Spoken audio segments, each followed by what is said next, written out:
What is going on, guys? Welcome back to the MG YouTube channel. I'm Malachi Greb, CEO of Elite Automation, Elite Properties, and investor in Tesla.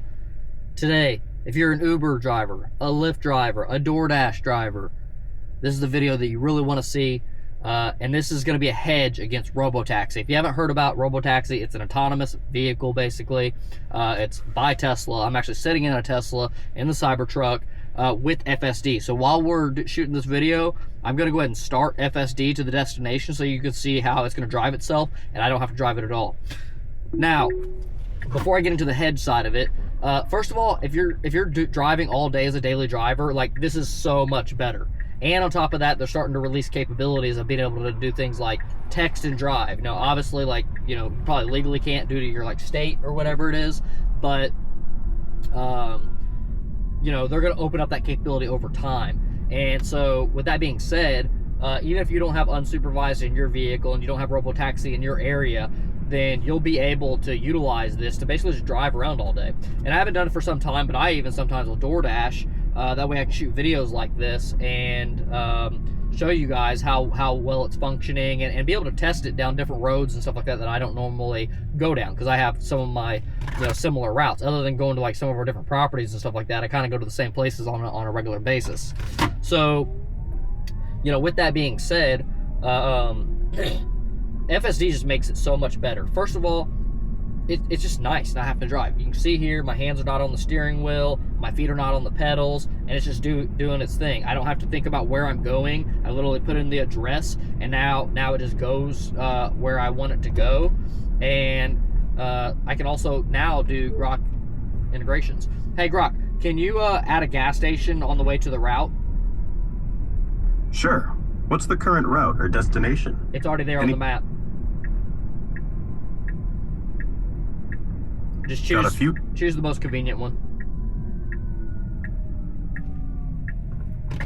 Added the closest Conoco gas station on East Morgan Avenue, right to the route. It's just 6/10 of a mile away with less than a 1-minute detour.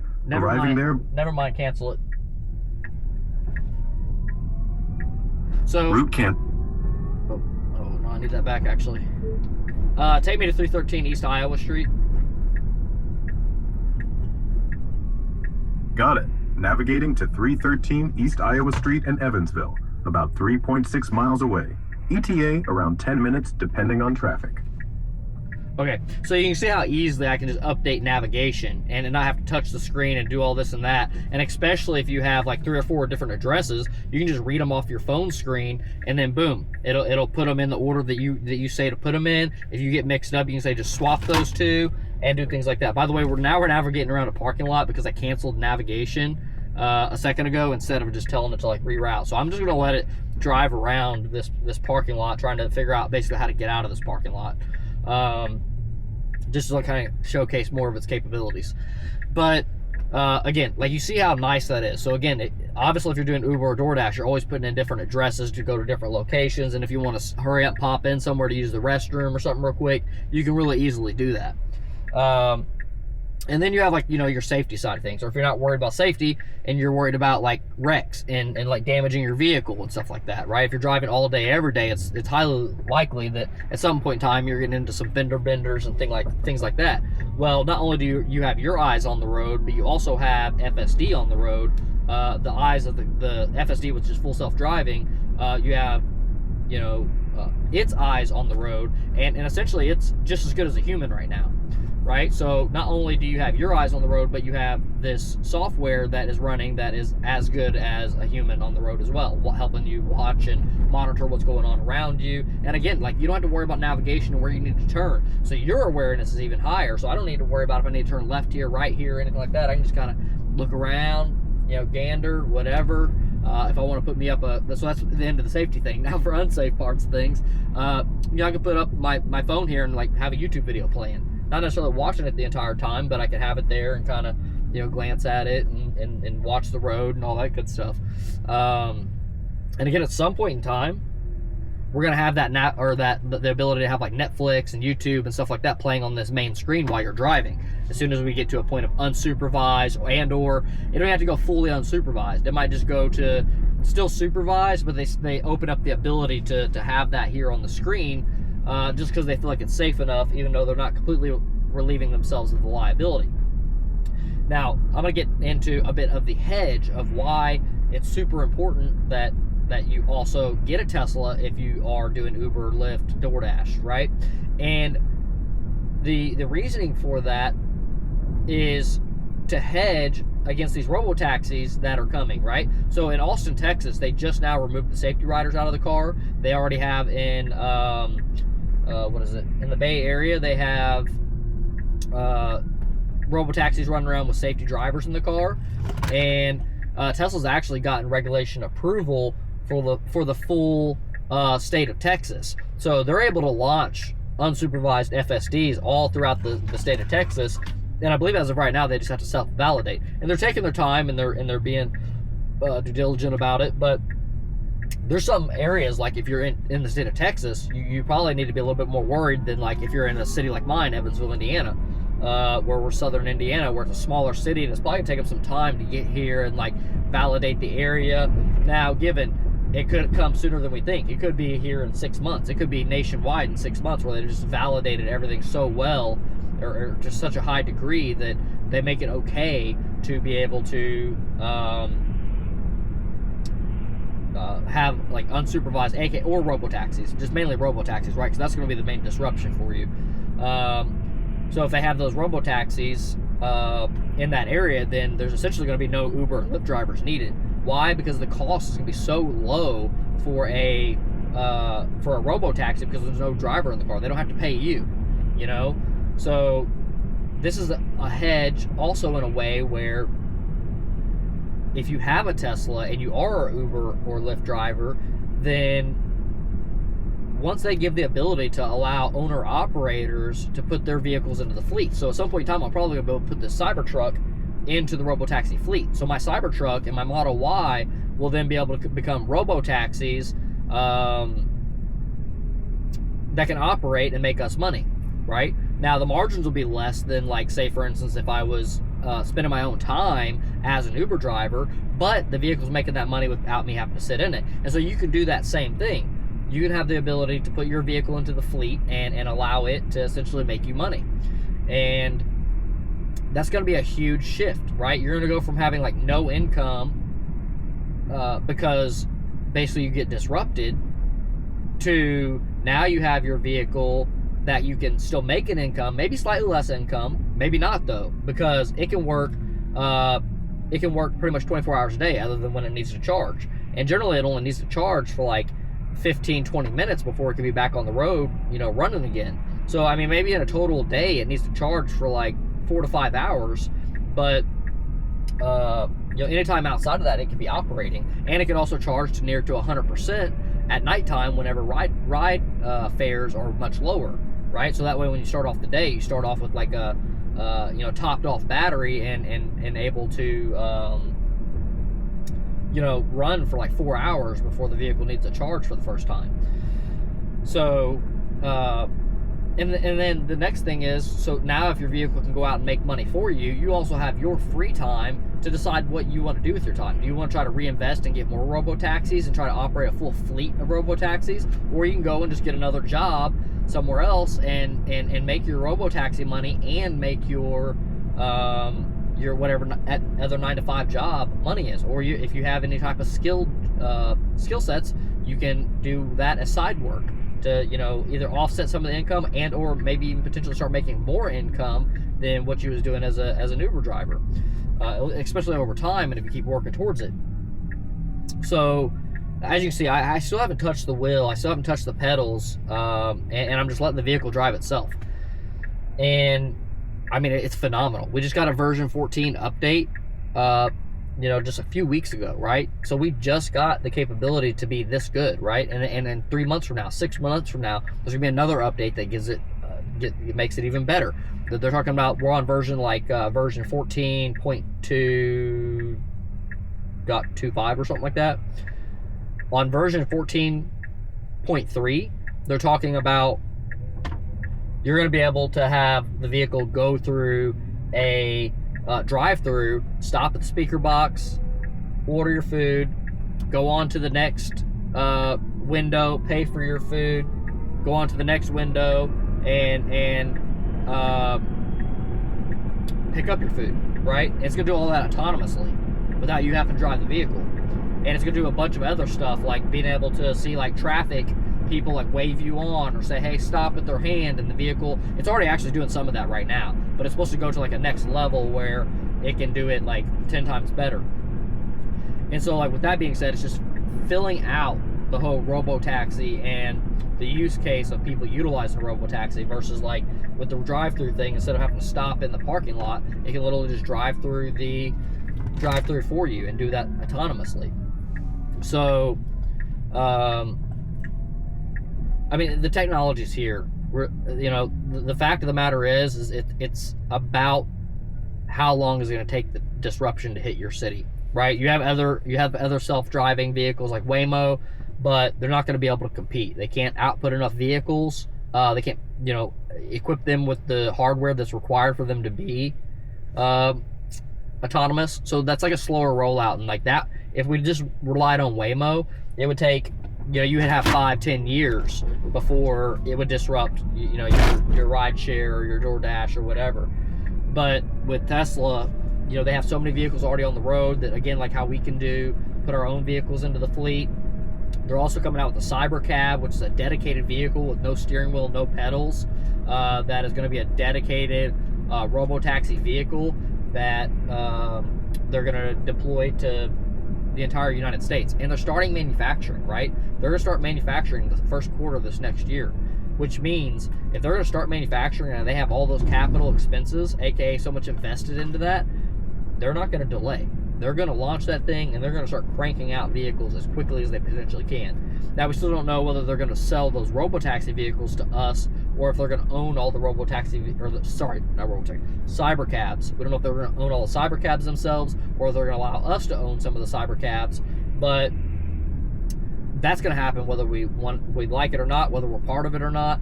But we do have the ability to have things like the Model Y, the Model 3, the S, the X, all these different models, Cybertruck, to be able to do the different RoboTaxi service and us potentially be able to make a revenue. Now they haven't disclosed when they're going to allow us to do that, and so I would definitely like subscribe to the channel and wait, because as soon as there is any information on when they're going to whenever there's any information, when they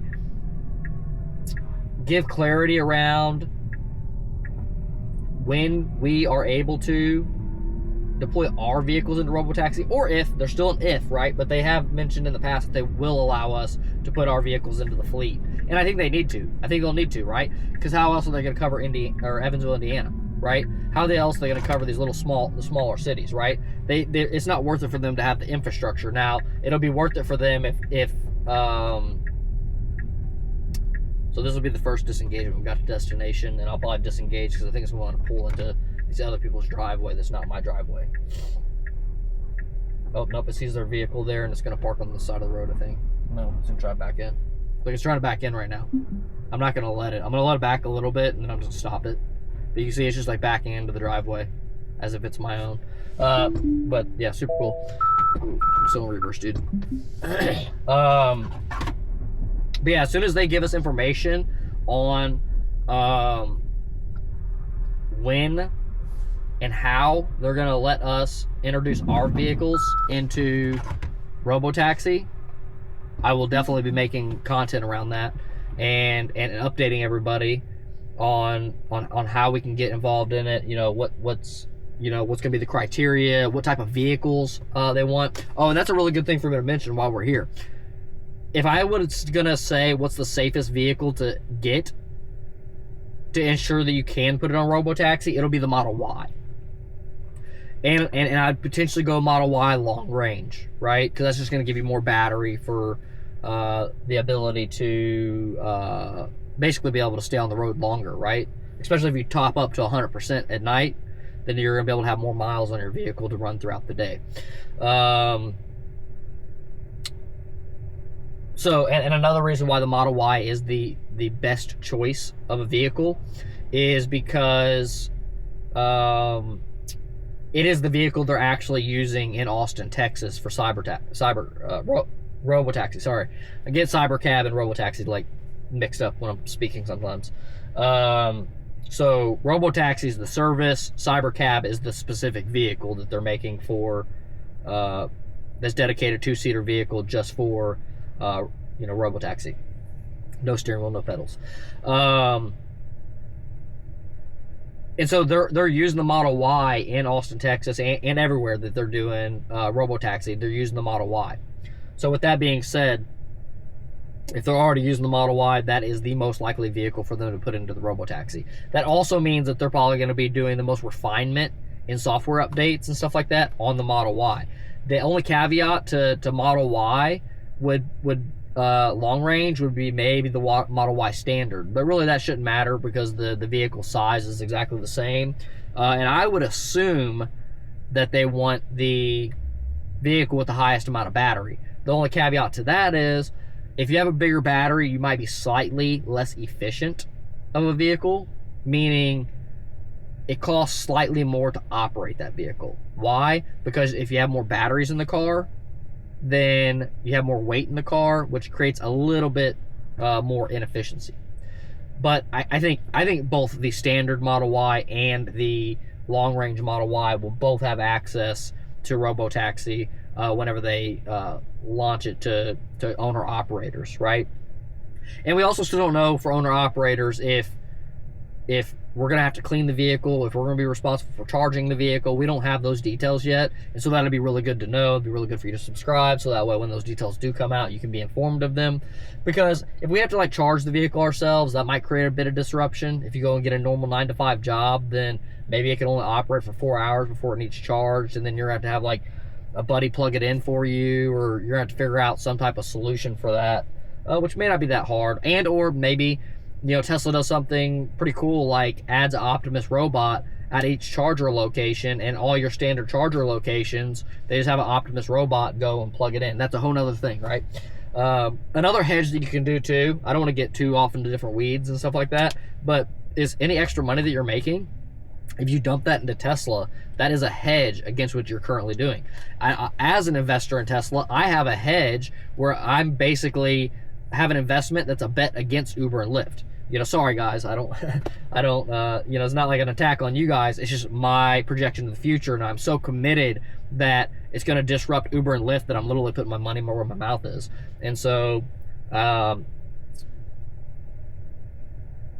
it's something you have to be very, very, very conscious of. And if you're conscious of these things, you could even put money against Uber and Lyft, and that's a hedge against your job. So you either have your job and nothing happens to Uber and Lyft, and you lose a little bit of money that you had invested, or it does disrupt your 9-to-5 job, and you make a bunch of money off of the Uber and Lyft, puts or whatever, which is my investment tools are called puts. But I have other investment videos that go into all that stuff that you can look into if you want. But yeah, if there's any other particular questions that you have, put them down in the comments below and I'll answer them. Also, if you want me to make a specific video for something, I will, or if I get enough comments of a specific question, then I will I'll make a video on that as well. This is actually one of our better performing videos on the YouTube channel. There's a lot of people that are really curious about Uber and Lyft and DoorDash. Oh, I was going to say DoorDash I think is going to take a little bit longer to get disrupted, only because they're not going to focus on that, right? And there's going to be some things there with like McDonald's is going to have to get on board with like a vehicle just pulling up and then somebody carrying the food out to the vehicle, setting it in the driver's seat or something like that, and then just driving off to wherever the